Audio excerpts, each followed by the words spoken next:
ನಮಸ್ತೆ ಮಿತ್ರರೇ. ದಾವಣಗೆರೆ ಬೆಣ್ಣೆ ದೋಸೆಗೆ ಬಹಳ ಫೇಮಸ್. ಅಂದರೆ ಬೆಣ್ಣೆ ದೋಸೆಯ ಉಗಮವೇ ಆದದ್ದು ಅಂದರೆ ಅಲ್ಲಿಯೇ ತಯಾರಿಸಿದ್ದು ಮೊದಲಾಗಿ. ಆದರೆ ಈಗ ಇಡೀ ನಮ್ಮ ಭಾರತದಾದ್ಯಂತ ಈ ಬೆಣ್ಣೆ ದೋಸೆ ಎಲ್ಲಿ ಹೋದರೆ ಸಹ ನಮಗೆ ದೊರಕ್ತದೆ. ಬಹಳ ರುಚಿಕರವಾಗಿ ಮತ್ತು ತುಂಬ ಬೆಣ್ಣೆಯನ್ನು ಹಾಕಿ ಮಾಡಿದಂತಹ ಈ ದೋಸೆ ಕೋಕೋನಟ್ ಚಟ್ನಿ, ತೆಂಗಿನಕಾಯಿಯ ಚಟ್ನಿಯೊಟ್ಟಿಗೆ ಸವಿಯಲು ಬಹಳ ರುಚಿಕರ. ಹಾಗಿರುವಾಗ ಇವತ್ತು ನಾನು ಇನ್ಸ್ಟೆಂಟ್ ಆದ ಬೆಣ್ಣೆ ದೋಸೆಯನ್ನು ಮಾಡಿದ್ದೇನೆ. ಬಹಳ ರುಚಿಕರವಾಗಿರ್ತದೆ. ಹಾಗೆಯೇ ತುಂಬ ಜನರಸಾಗಿ ನಾನು ಬೆಣ್ಣೆಯನ್ನು ಅದಕ್ಕೆ ಹಾಕಿದ್ದೇನೆ. ಅದರೊಟ್ಟಿಗೆ ಕೋಕೋನಟ್ ಚಟ್ನಿ ಸಹ ತಯಾರಿಸಿದ್ದೇನೆ. ಹಾಗಿರುವಾಗ ಯಾರೆಲ್ಲ ನನ್ನ ಚಾನಲನ್ನು ನೋಡ್ತಿದ್ದೀರಿ, ಯಾರೆಲ್ಲ ಇನ್ನೂ ಸಬ್ಸ್ಕ್ರೈಬ್ ಮಾಡಿಲ್ಲ, ದಯವಿಟ್ಟು ಸಬ್ಸ್ಕ್ರೈಬ್ ಮಾಡಿ, ಸಪೋರ್ಟ್ ಮಾಡಿ ಅಂತ ಹೇಳುತ್ತಾ ಈ ಇನ್ಸ್ಟೆಂಟ್ ಆಗಿ ಆಗಾಗಲೇ ಮಾಡುವಂತಹ ಬೆಣ್ಣೆ ದೋಸೆಯನ್ನು ಹೇಗೆ ಮಾಡುವುದು ಎಂದು ನೋಡೋಣ. ನಮಸ್ತೆ ಮಿತ್ರರೇ, ಇವತ್ತು ಬೆಣ್ಣೆಯ ದೋಸೆ ಮಾಡೋಣ. ಇನ್ಸ್ಟೆಂಟ್ ಆಗಿ ಮಾಡುವಂತಹ ಬೆಣ್ಣೆ ದೋಸೆ. ಬೇಕಾಗುವ ಸಾಮಗ್ರಿಗಳು ನೋಡಿ, 2 ಬೌಲು ಅಥವಾ ನೀವು ಈ ಲೋಟದಲ್ಲಿ 1 ಲೋಟ ಹಾಗೆ ತೆಗೆದುಕೊಳ್ಬೋದು. ಅಳತೆ ಒಂದು ಸರಿಯಾಗಿ ತೆಗೆದುಕೊಳ್ಬೇಕು. ನಾನಿವತ್ತು ಈ ಬೌಲಿನ ಅಳತೆಯಲ್ಲಿ ತೆಗೆದುಕೊಂಡಿದ್ದೇನೆ. ಈ 2 ಬೌಲು ಸಪೂರ ಸಜ್ಜಿಗೆ, ಅಂದರೆ ಉಪ್ಪಿಟ್ಟು ರವೆ ಹೇಳ್ತೇವಲ್ಲ, ಸಪೂರದಲ್ಲಿ, ಅಥವಾ ನೀವು ಚಿರೋಟಿ ರವೆ ಸಹ ತೆಗೆದುಕೊಳ್ಬೋದು, ಅದು ಸಾಕ್ತದೆ. ದಪ್ಪ ರವೆ ಬೇಡ. ಮತ್ತು 1 ಬೌಲ್, ಈ ಬೌಲಲ್ಲಿ 1 ಬೌಲ್ನಷ್ಟು ಅವಲಕ್ಕಿ, ಈ ಬೌಲಿನಲ್ಲೇ ಅರ್ಧ ಬೌಲಿನಷ್ಟು ಅಕ್ಕಿ ಹುಡಿ. ಅರ್ಧ ಬೌಲ್ ಹೇಳಿದರೆ 2 ಬೌಲಿಗೆ 1 ಬೌಲು, 2 ಬೌಲಿಗೆ 1 ಬೌಲಿನಷ್ಟು ಇದು ಅವಲಕ್ಕಿ, 5 ಚಮಚಗಳಷ್ಟು ಮೈದಾ. ಈ 1 ಬೌಲ್ನಲ್ಲಿ ಮೊಸರು. ಹುಳಿ ಹೇಳಿದರೆ ನಾನು ನಿನ್ನೆ ರಾತ್ರಿ ಫ್ರಿಜ್ಜಿನಿಂದ ಮೊಸರನ್ನು ಹೊರಗೆ ತೆಗೆದಿಟ್ಟುಕೊಂಡಿದ್ದೇನೆ. ಅಥವಾ ನೀವು ಹುಳಿ ಮೊಸರು ನೀವೇ ಪ್ರಿಪೇರ್ ಮಾಡಿದ್ದಿದ್ದರೆ ಆಗ್ತದೆ. ಮತ್ತು ಬೆಣ್ಣೆ. ಹೇಗೆ ಬೆಣ್ಣೆ ದೋಸೆ ಹೇಳಿದ ಕೂಡಲೇ ಬೆಣ್ಣೆ ಬೇಕು, ಉಪ್ಪು ಬೇಕು. ಹಾಗಾದರೆ ಮೊದಲಿಗೆ ಏನು ಮಾಡೋದನ್ನು ನೋಡೋಣ. ಈ 2 ಬೌಲಿನಷ್ಟು ಸಜ್ಜಿಗೆಯನ್ನು, ಸಪೂರ ಸಜ್ಜಿಗೆ ರವೆ ಹೇಳ್ತೇವೆ ಏನು, ಇದನ್ನು ಒಂದು ಸರ್ತಿ ಸ್ವಲ್ಪ ಇಷ್ಟು ನೀರಿನಲ್ಲಿ, ಒಂದು ಅರ್ಧ ಗ್ಲಾಸ್ ನೀರಿನಲ್ಲಿ, ಇದು ಮುಳುಗುವಷ್ಟು ನೀರಿನಲ್ಲಿ ನಾವು ಮುಳುಗಿಸಿಕೊಂಡು ಇಡಬೇಕು ಸುರಿಗೆ. ಇದು ನೆನಿಬೇಕು. ಸೊ ಹೀಗೆ ತಿರುಗಿಸಿಕೊಂಡು ಇದು ಮುಳುಗುವಷ್ಟು ನೀರನ್ನು ಹಾಕ್ಕೊಂಡು ಇಟ್ಕೊಳ್ಳೋಣ. ಇನ್ನು ಅವಲಕ್ಕಿಯನ್ನು ಸಹ ಸ್ವಲ್ಪ ತೊಳೆದು ಇದನ್ನು ಸಹ ನೆನೆಸಿಕೊಳ್ಳೋಣ, ಸುರಿಗೆ ತೊಳೆದುಕೊಳ್ಳೋಣ. ನಾನು ಹೇಳಿದ ಹಾಗೆ 2 ಬೌಲು ಸಜ್ಜಿಗೆ ರವೆ, 1 ಬೌಲು ಅವಲಕ್ಕಿ. ಇದರಲ್ಲಿ ಕೊಳೆ ಇರ್ತದಲ್ಲ, ಅದರಿಂದಾಗಿ ಚೆನ್ನಾಗಿ ತೊಳೆದು ಇದನ್ನು ನಾವು ನೆನೆಸ್ಕೊಳ್ತೇವೆ. ನಾನೀಗ ವೀಕ್ಷಕರೇ, ಇಲ್ಲಿ ಅವಲಕ್ಕಿಯನ್ನು ತೊಳೆದುಕೊಂಡಾಯಿತು. ಈಗ ಇದಕ್ಕೆ ಸಹ ಸ್ವಲ್ಪ ನೀರನ್ನು ಹಾಕ್ಕೊಂಡು, ಒಂದು ಮುಳುಗುವಷ್ಟು ನೀರನ್ನು ಹಾಕ್ಕೊಂಡು, ಇದು 2 ಸಹ ಒಂದು 15 ನಿಮಿಷಗಳ ಕಾಲ ನೆನೆಲಿಕ್ಕೆ ಇಟ್ಕೊಳ್ಳೋಣ.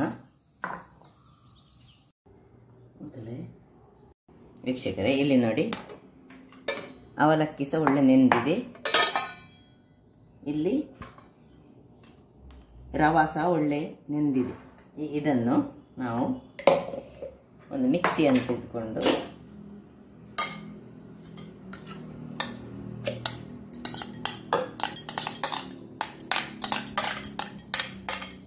ಮಿಕ್ಸಿ ಜಾರಿಗೆ ಹಾಕೊಳ್ಳೋಣ. 2 ಸಹ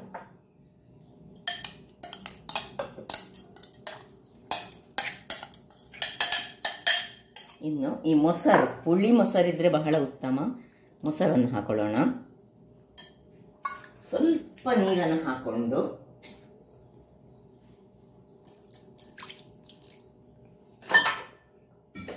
ಸ್ವಲ್ಪ ಉಪ್ಪನ್ನು ಹಾಕೊಳ್ತಿದ್ದೇನೆ.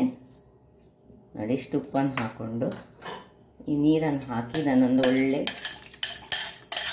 ಗ್ರೈಂಡ್ ಮಾಡ್ತೇನೆ. ವೀಕ್ಷಕರೇ, ಇಲ್ಲಿ ನೋಡಿ, ಹೀಗೆ ನೋಡಿ ಒಳ್ಳೆ ನೀರಾಗಿ ಬಂದು ಸ್ವಲ್ಪ ನೀರೆಲ್ಲ ಹಾಕ್ಕೊಂಡಿದ್ದೇವೆ, ಮೊಸರು ಹಾಕ್ಕೊಂಡಿದ್ದೇವೆ. ಈಗ ಇದಕ್ಕೆ ಅಕ್ಕಿ ಹಿಟ್ಟನ್ನು ಹಾಕ್ಕೊಳ್ತಿದ್ದೇನೆ.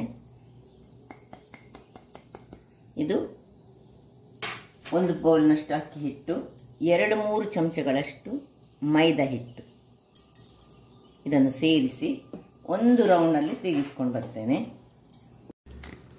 ಗ್ರೈಂಡ್ ಮಾಡಿ ಆಯ್ತು ನೋಡಿ, ಹೇಗೆ ಬಂದಿದೆ ನೋಡಿ ಪೇಸ್ಟ್ ನೋಡಿ, ಈ ರೀತಿಯಲ್ಲಿ ಇರಬೇಕು. ಈಗ ಇದನ್ನು ಒಂದು ಬೌಲಿಗೆ ಶಿಫ್ಟ್ ಮಾಡ್ಕೊಳ್ಳೋಣ.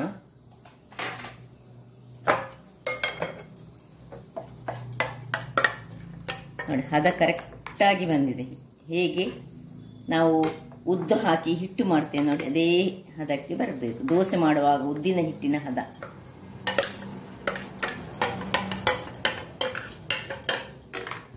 ಇನ್ನು ಸ್ವಲ್ಪ ಬೀಟ್ ಮಾಡ್ಕೊಳ್ಳೋಣ. ಇದನ್ನು ಬೀಟರ್ನಿಂದ ಸ್ವಲ್ಪ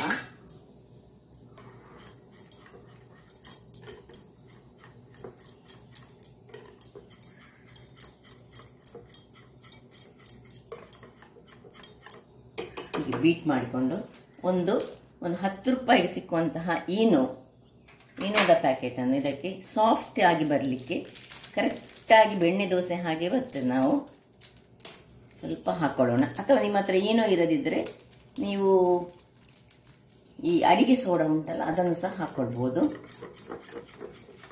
ಅಡಿಗೆ ಸೋಡಾ ಹಾಕ್ಕೊಂಡು ಹೀಗೆ ಒಳ್ಳೆ ನೋಡಿ ಹೇಗೆ ಉಬ್ಬಿ ಬರ್ತದೆ. ಆಗ ಕರೆಕ್ಟ್ ಬೆಣ್ಣೆ ದೋಸೆ ಹಾಗೆ ಸಾಫ್ಟ್ ಆಗಿ ಬರ್ತದೆ. ಕೆಲವರೆಲ್ಲ ಈ ಅಡಿಗೆ ಸೋಡಾ ಯೂಸ್ ಮಾಡದವರಿಗೆ ಇದು ಆಗುದಿಲ್ಲ, ಇದು ಇನ್ಸ್ಟೆಂಟ್ ಆಗಿ ಮಾಡುವಂಥದ್ದು. ಅಡಿಗೆ ಸೋಡಾ ಬೇಡದವರೆಲ್ಲ ಉದ್ದು ಹಾಕಿ ಬೆಣ್ಣೆ ದೋಸೆ ಮಾಡಬಹುದು. ಆಯ್ತು, ಇದು ಈಗ ಹಿಟ್ಟು ರೆಡಿ ಆಗಿದೆ. ಈಗ ನಾವಿಲ್ಲೊಂದು ಕಾವಲಿಯನ್ನು ಇಟ್ಕೊಳ್ಳೋಣ. ವೀಕ್ಷಕರೇ, ನಾನಿಲ್ಲಿ ಕಾವಲಿಯನ್ನು ಬಿಸಿ ಆಗ್ಲಿಕ್ಕೆ ಇಟ್ಟುಕೊಂಡಿದ್ದೇನೆ.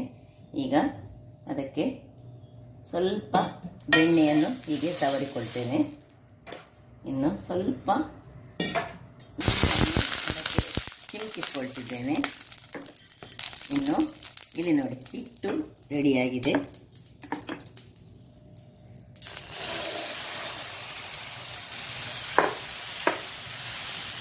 ನಿಮ್ಗೆ ಎಷ್ಟು ದೊಡ್ಡ ದೋಸೆ ಬೇಕು ಅಷ್ಟು ದೊಡ್ಡ ದೋಸೆಯನ್ನು ಮಾಡಿದರೆ ಆಯಿತು. ನೋಡಿ ಕಣ್ಣುಗಳು ಬರಲಿಕ್ಕೆ ಶುರುವಾಯಿತು. ಕಣ್ಣುಗಳು ಬರಲಿಕ್ಕೆ ಶುರುವಾದ ಕೂಡಲೇ ನಾವು ಸೈಡಿನಿಂದ ಸ್ವಲ್ಪ ಬೆಣ್ಣೆಯನ್ನು ಹೀಗೆ ಇದಕ್ಕೆ, ಹೇಗೆ ಬೆಣ್ಣೆ ದೋಸೆ ಅಲ್ಲ, ಮತ್ತೆ ಹೀಗೆ ಸ್ವಲ್ಪ ನಡುವಲ್ಲಿ ಬೆಣ್ಣೆಯನ್ನು ಹಾಕ್ಕೊಂಡು ಇದನ್ನು ಮುಚ್ಚಳ ಮುಚ್ಚಿ ಬೇಯಿಸ್ಕೊಳ್ಳೋಣ. ವೀಕ್ಷಕರೇ, ಇಲ್ಲಿ ನೋಡಿ ಹೇಗೆ ಬಂದಿದೆ ನೋಡಿ, ಬಹಳ ಸೊಗಸಾದ. ಇಲ್ಲಿ ಬೇಕಿದ್ರೆ ಇನ್ನು ಚೂರು ಬೆಣ್ಣೆಯನ್ನು ಸೈಡ್ಸಲ್ಲಿ ಹಾಕ್ಕೊಳ್ಬೋದು, ಬೆಣ್ಣೆ ದೋಸೆ ಅದರಿಂದಾಗಿ. ಅಥವಾ ಮೇಲೆ ಒಂದು ದೊಡ್ಡ ಬೆಣ್ಣೆಯನ್ನು ಇಟ್ಟುಕೊಂಡು ಸಹ ಮಾಡ್ಬೋದು. ಇದು ನಾನು ಕಬ್ಬಿಣದ ಕಾವಲಿಯಲ್ಲಿ ಇದು ಮಾಡಿದ, ಒಳ್ಳೆ ಹೇಳ್ತದೆ ಕಬ್ಬಿಣದ ಕಾವಲಿಯಲ್ಲಿ ಸಹ. ನೀವು ನಿಮ್ಮದ ಕಬ್ಬಿಣದ ಕಾವಲಿ ಇಲ್ಲದಿದ್ದರೆ ಇದನ್ನು ನಾನ್ ಸ್ಟಿಕ್ಕಲ್ಲಿ ಸಹ ಮಾಡ್ಬೋದು. ನೋಡಿ ಹೀಗೆ ಸಹ ಮಾಡ್ಬೋದು. ಅಥವಾ ನೋಡಿ ಹೇಗೆ ಟೆಕ್ಸ್ಚರ್ ಹೇಗೆ ಬಂದಿದೆ ನೋಡಿ ಹೇಗೆ ಬಂದಿದೆ. ಚಟ್ನಿಯೊಂದಿಗೆ ತಿನ್ನಲಿಕ್ಕೆ ಬಹಳ ಉತ್ತಮ. ಈಗ ಇನ್ನೊಮ್ಮೆ ನಾನು ಮಾಡಿ ತೋರಿಸ್ತೇನೆ. ಸ್ವಲ್ಪ ಬೆಣ್ಣೆಯನ್ನು ಹೀಗೆ ಮಾಡಿ ಸ್ವಲ್ಪ ನೀರನ್ನು ಹೀಗೆ, ಆಮೇಲೆ ಒಂದು ಫುಲ್ ಲ್ಯಾಡರ್,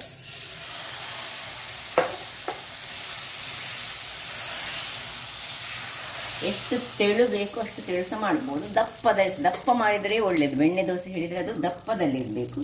ಇನ್ನು ಇದರ ಸೈಡ್ಸಿಗೆ ಸ್ವಲ್ಪ ಬೆಣ್ಣೆಯನ್ನು ಹಾಕೊಳ್ಳೋದು, ನಡುವಲ್ಲಿ ಸ್ವಲ್ಪ ಬೆಣ್ಣೆಯನ್ನು ಹಾಕೊಂಡು ಮುಚ್ಚಳವನ್ನು ಮುಚ್ಚಿಕೊಂಡು ಬೇಯಿಸಿಕೊಳ್ಳೋದು. ವೀಕ್ಷಕರೇ, ಎರಡನೇ ದೋಸೆ ಸಹ ನೋಡಿ ಹೇಗೆ ಸಿದ್ಧವಾಗಿದೆ. ಈಗ ಇದರ ಮೇಲೆ ಒಂದು ದೊಡ್ಡ ಪೀಸ್ ಬೆಣ್ಣೆಯನ್ನು ಹಾಕ್ಕೊಂಡು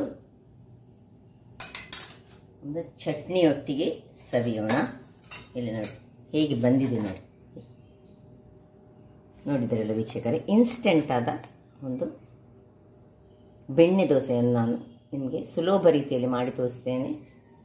ಹಾಗಾದರೆ ನನ್ನ ಈ ಕುಕಿಂಗ್ ಚಾನಲ್ ನಿಮಗೆ ಇಷ್ಟ ಆದರೆ ಬೋಳೂರು ಸುವರ್ಣ ಚಾನಲನ್ನು ಲೈಕ್ ಮಾಡಿ, ಶೇರ್ ಮಾಡಿ ಹಾಗೂ ಸಬ್ಸ್ಕ್ರೈಬ್ ಮಾಡಿ. ಹಾಗೂ ನನ್ನ ಇನ್ಸ್ಟಾಗ್ರಾಮ್ ಪೇಜನ್ನು ಫಾಲೋ ಮಾಡಿ. ಧನ್ಯವಾದಗಳು.